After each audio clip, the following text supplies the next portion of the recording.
When God delays in fulfilling our little thoughts, it is to have himself room to work out his great ones. And that is from a diary entry by Lilias Trotter. And today I'm reviewing the book A Passion for the Impossible, which is the Life of Lilias Trotter, written by Miriam Huffman Rockness. And we are going to be painting Protea flowers, which are a flower that's new to me. It is originally from South Africa, and there is some similarities between this gorgeous flower, unique flower, and the Life of Lilias Trotter. So enjoy the review with me of this amazing woman. I hope I inspire you to go out and get the book and enjoy the painting with me as well. I'm so glad you're here.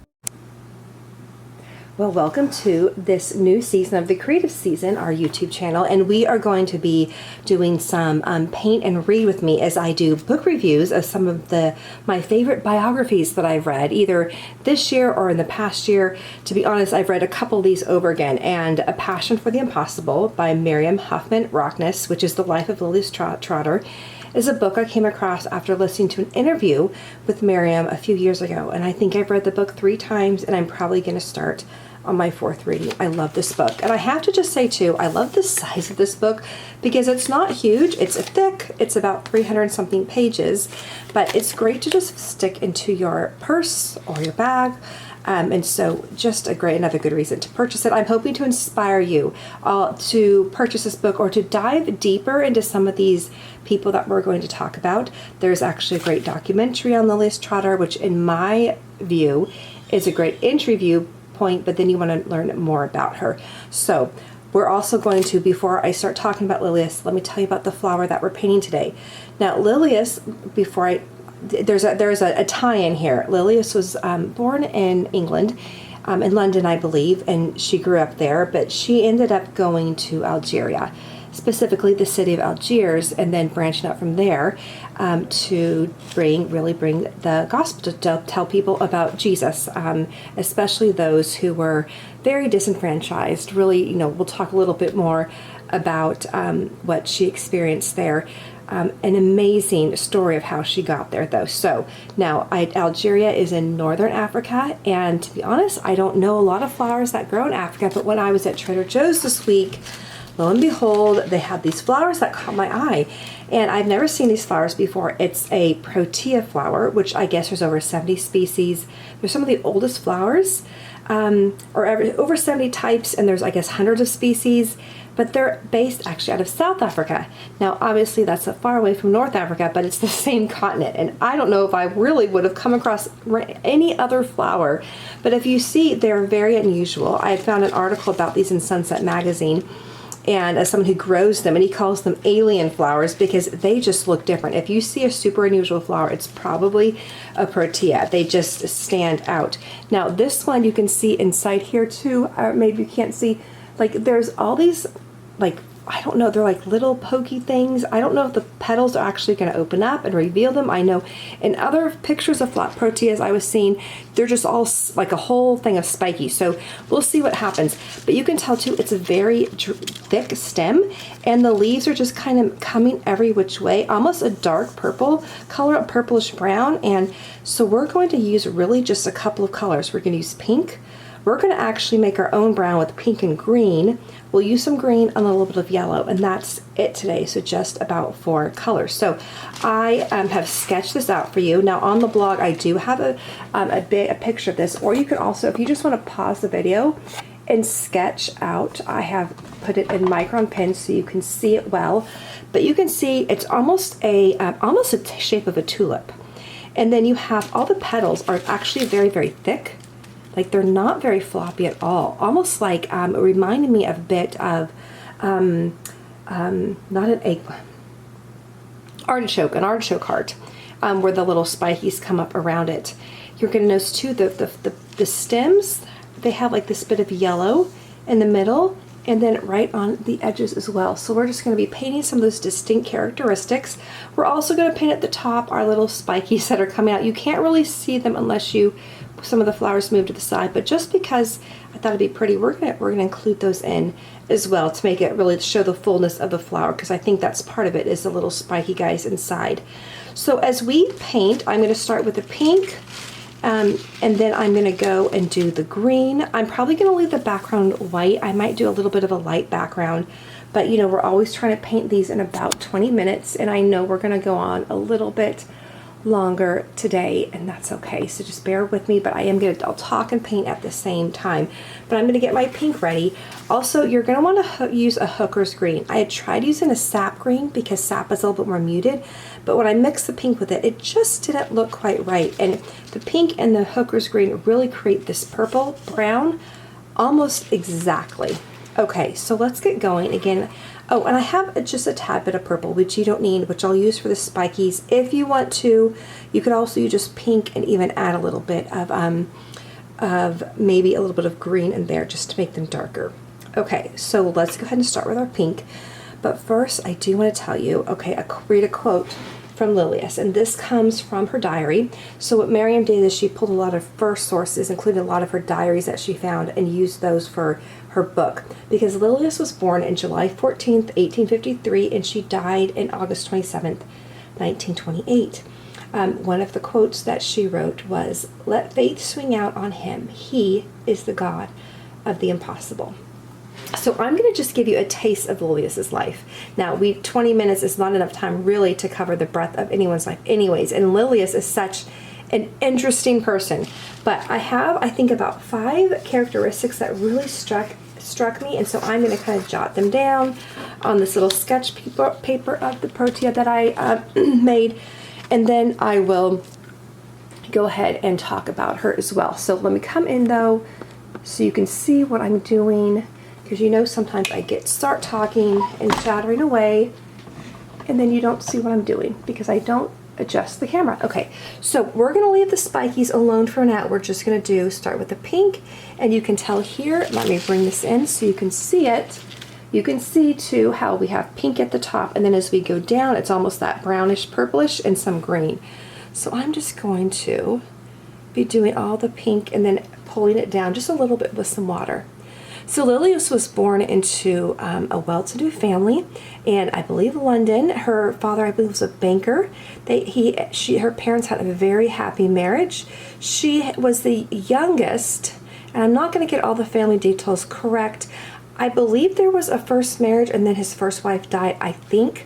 But Lilias was the youngest of 5, if I'm correct here. But Lilias's father died actually when she was, it was either 9 or 11, but she was not old at all. And she was always a sweet child, but that really probably brought a seriousness to her, which facing death at such a young age. And though the family was well-to-do, he worked in finance. Obviously, with losing the loss of the breadwinner, their situation changed. They were not destitute by any means, but they needed to move to a different part of town.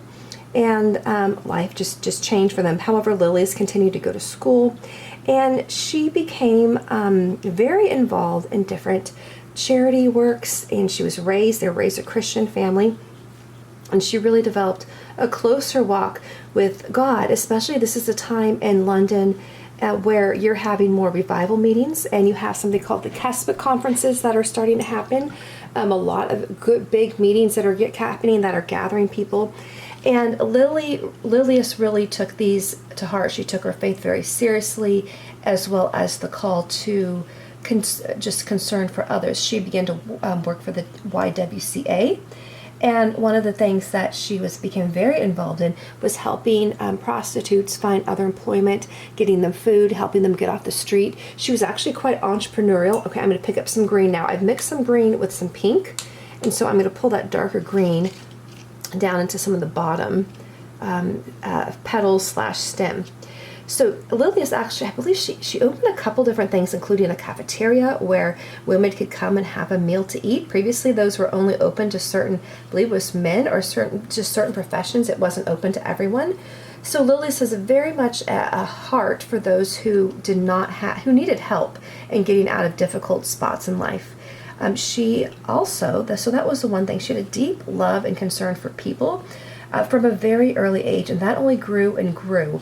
And so that was one of the main points of notice about Lilias, a deep love for people. I'm going to just write that down so I remember that we talked about that, a deep love for people. Now, that deep love for people really stemmed out of a devotion and a close and a deep love for God. That developed early on, but she really developed a prayer life and a quiet time that was definitely influenced by the way she was brought up and raised, but she really took it to be her own. She began to attend a lot of these conferences and became very influenced by what she was hearing there, and as well as influenced by the people who were leaving to go to other countries to bring the gospel to other parts of the world to people who hadn't heard it before. Now, at the same time, Lilias was a very gifted artist. I'm going to pull in some yellow into my green, and just like we have up in here on these, right in here, I've just got a lot of yellowish green. I've got I guess that's a fifth color. It's got kind of like a cadmium yellow that I'm using. And I am just going to add in some green and pull it down here too. I'm going to try to get the colors to blend so we don't have such stark, like almost lines, right? We'll do that a little bit right in here. So at the same time that all this is going on, Lilias has always been an artist. She had an eye for beauty. She had a natural aptitude for drawing and painting, and she was very good at it. Now, interesting enough, Lilias really didn't take credit for this. In fact, I don't have the quote in front of me, but at one point she says, "I cannot take any more credit for my artistic ability than I can for the color of my eyes or my hair." She really saw it as a gift a gift from God. However, I will say she really used that gift, and she, what's the word I look for? She worked at it. She worked at it. She loved it, and she used it.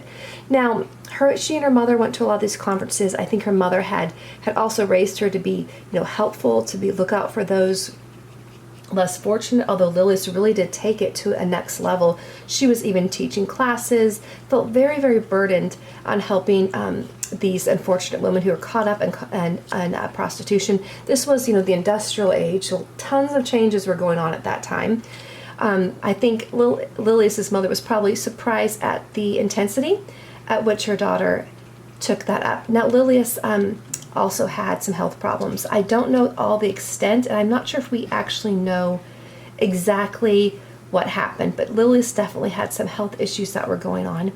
And she and her mother at one point go to Venice for vacation. I don't know if it was, I forget if it was just completely to rest, but they come across, or really Lilias' mother comes to find out that John Ruskin, the most well-known art critic and art influencer at the time, let me bring this down here because I'm getting away, I do that, is in also the same hotel. And Lilias' mother, as all mothers are wont to do, wants to see what he thinks of Lilias' art. And like all mothers who are, always, you can say nothing wrong about your child, right? And they are the most special, etc., etc. However, I think Lilias' mother really did have a sense that her daughter's art was especially good. Now, John Ruskin, from the way he is portrayed, he was not exactly winning awards for being the most congenial man.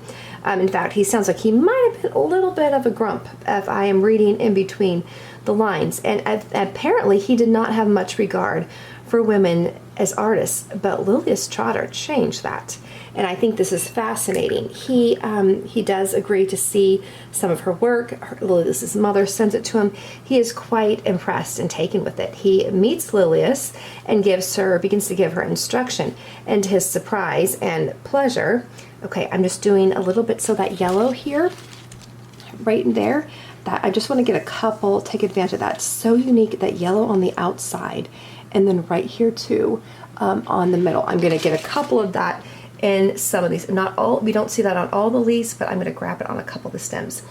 So Lilias just takes to whatever he teaches, and she has such skill, and of course all her years of practice.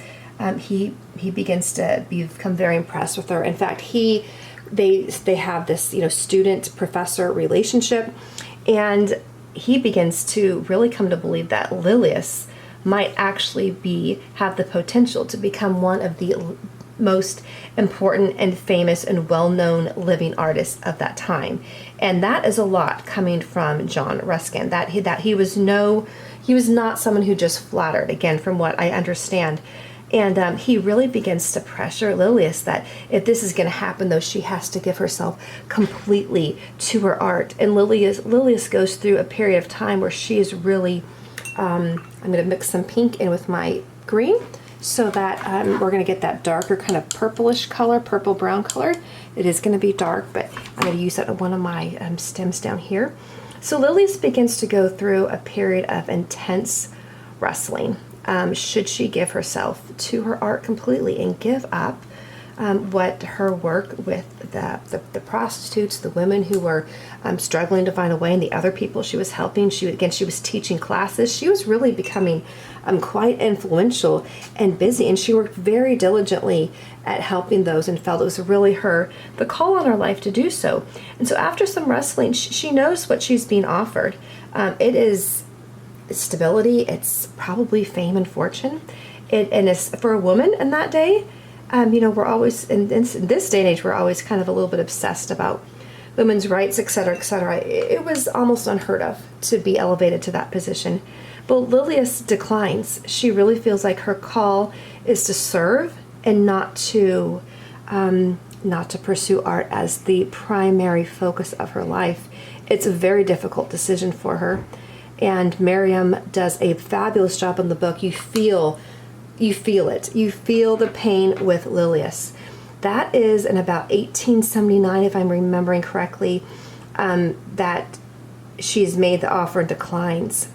She continues to work for the YMCA. Now, she and Mr. Ruskin continue to have, a working relationship. She sees him, but, she is not giving herself to her art. She's still doing her art, but she is not, she lets go of the idea of it as a career.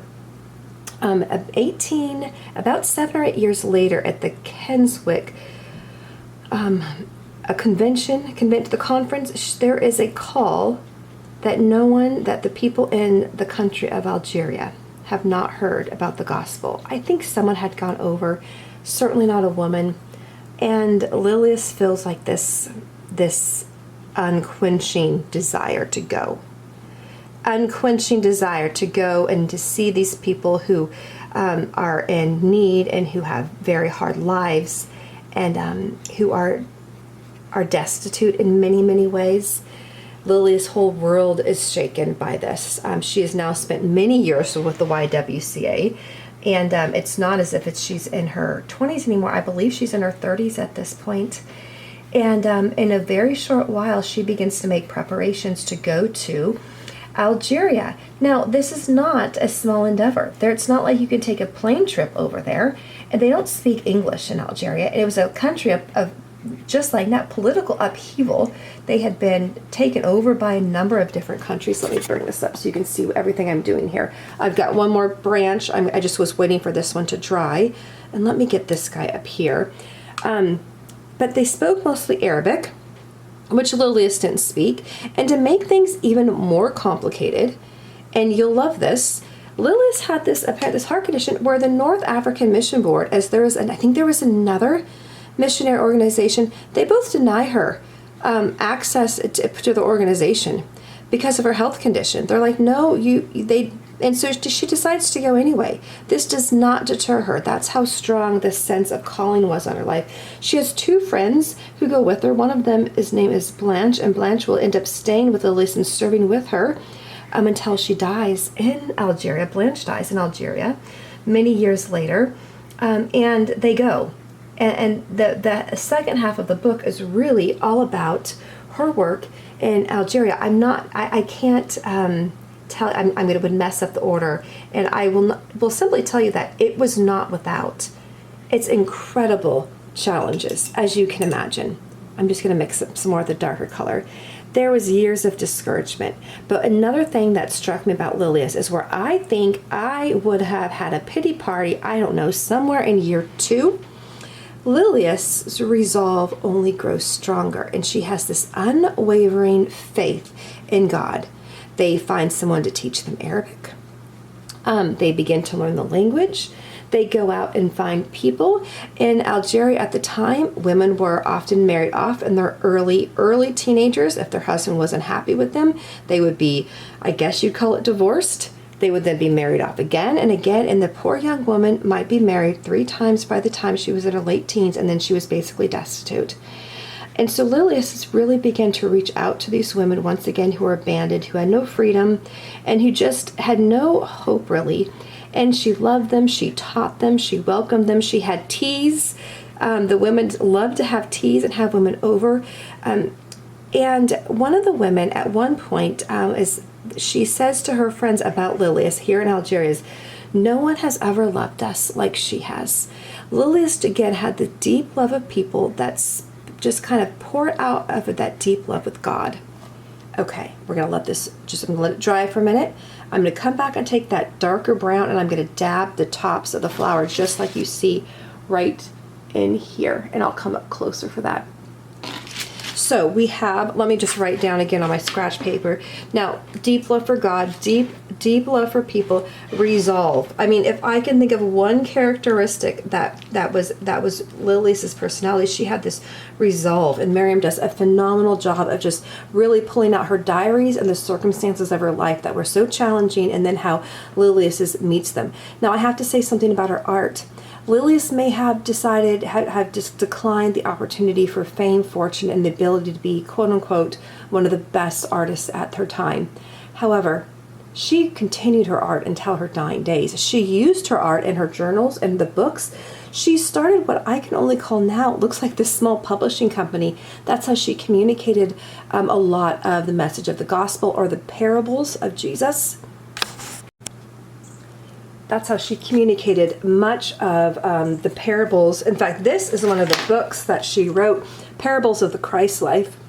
And she used oh, that's a friend of mine who had sent me a letter that I used as a bookmark. But you can see here, I believe these had been in color, but she used the parable of the seeds to explain things. She was an incredible writer. Very interesting, because Lilias had this desire. She was a seeker. She sought God all of her life. She was another characteristic, a woman of prayer. She would want to go at least for 2 weeks to be alone with God and just pray. Besides her daily, her evening, her times of prayer, it was really, her prayer life was amazing. But she continued to use her art to teach, to encourage, to tell about people what she was doing. Her pictures are amazing. I will include a link to the Lilias Trotter Foundation, which I think it's the Lilias Trotter Foundation, which has pictures of her art, but you can also see her art in her books. She did not stop using the gifts God had given her. She just did not use them for herself, for her own glory. And there's of course nothing wrong with pursuing a career in the art, unless, I guess, so Lilias would probably tell you, unless God has called you to do something else. And even though it seems like she wrestled with the what if throughout her life, there was no regrets, the path that God had laid out for her. She loved Algeria. She loved the people. She loved the desert. Now, it's very interesting with the Protea flower, if I'm saying that correctly. This is so interesting. So, this flower requires lots of sunshine. It has to have dry summers, lots of dry summers, and fast draining soil. It actually thrives off of hardly any water. And when I think of Lilias's life, I have to tell you, this sounds like Lilias. She loved the desert. She also learned to thrive in really dry places. She learned to thrive in hard places. The passion for the impossible is something that Lilias said. She had a passion for the impossible because she believed God was going to work in her life and the lives of other people. And she saw many, many things come about, not all at once. There were years of just, like I said, her resolve was incredible, because I think many of us would have taken the train or the boat ride home. Her stories are just amazing of what she went through. She ended up starting 13 different outposts where they would teach people, help people. Because of this political situation, I believe that she was not allowed to do anything like start schools or hospitals. So there's not like a legacy of like buildings for her work, but you do have many, many of her books and her art that are still with us today. Now, they are still with us too, because many people, there's been a handful of people who have made sure her story continues on. And I'm so glad, because I think there's some very valuable lessons in Lilias's life, especially in a society, in a culture in ours where we so are seeking glory and seeking fame and seeking a platform, and forgetting that God actually needs none of those things in order to work out his perfect purpose in our lives. Lily, like I said, I will be rereading this story the 4th time this year. I have been so encouraged by it, and I learn something new every time. If you are going through a season where you're feeling discouraged, or you just want to learn a little bit more about a life of brilliance and beauty, I really encourage you to check out this beautiful, beautiful book. So I think prayer, deep love for people, a deep devotion to the Lord, intimate walk with Him, or her resolve, those are all things that really struck me about Lilias and the life that she led. I'm going to peek at my notes here really quick as I let this dry, and then we'll just finish up. Now, you may look at your paint too. You can see too that there's areas of darkness, which I love. I like the contrast. I don't want all my colors to be flat, and this is a really interesting flower because there's a lot of variety. It's very prolific. Again, I love the fact that it's prolific in seasons of summer. Lilias loved the desert. She had one story where she and Blanche, they have to trust someone to take them deeper. They want to go deeper into the desert to they wanted to see, they saw all sorts of people, but there was a certain group of people they wanted to see. And so they get caught in sandstorms. Of course, they have all their traditional, dresses on. I can just see them, and then they would just laugh about it after they got all settled in, and everything was just an adventure to Lilias. She had this beautiful spirit. She was quite the visionaire. She was quite the encourager to other people. She did for a lot of missions work. She was quite ahead of her time. Like I said, she almost had like this publishing empire going on way before it was popular to do so. Her pamphlets and books were printed often in color because she felt that was important. She felt that that scene, that connection with beauty and nature, that was my 5th point. Her love for beauty and her love, the importance of beauty in the world. She didn't keep that to herself. She brought that to others, and she used it over and over in her teachings and in her illustrations. I encourage you to pick up her books because, it was 100 years ago, more than 100 years ago. The writing can be a little bit challenging, but once you kind of get into the rhythm and cadence of it, it's quite beautiful. It's really quite beautiful. Let's finish up right at the top here. I'll come in closer, and then we will finish up. And I, again, hope you've enjoyed. If you do not know Lilias, I hope that you come to grab her book, watch the documentary. I'll put a link. I think you can, I don't know if you can find it on YouTube or on Amazon Prime, but I'll at least put the link. You can see a preview. I know I found a preview on YouTube, and then, purchase her books. They really are wonderful. And the biography, like I said, it would be a very encouraging biography too if you have a young person in your life who's also wanting to see the challenges that happen. Again, we just don't even have those. We have lots of hardships and challenges, but what Lilias had to overcome in order to do what she did with her life is truly incredible and shows a reliance on God, but that constant belief that He loves to make the impossible possible. She truly had a passion for the impossible.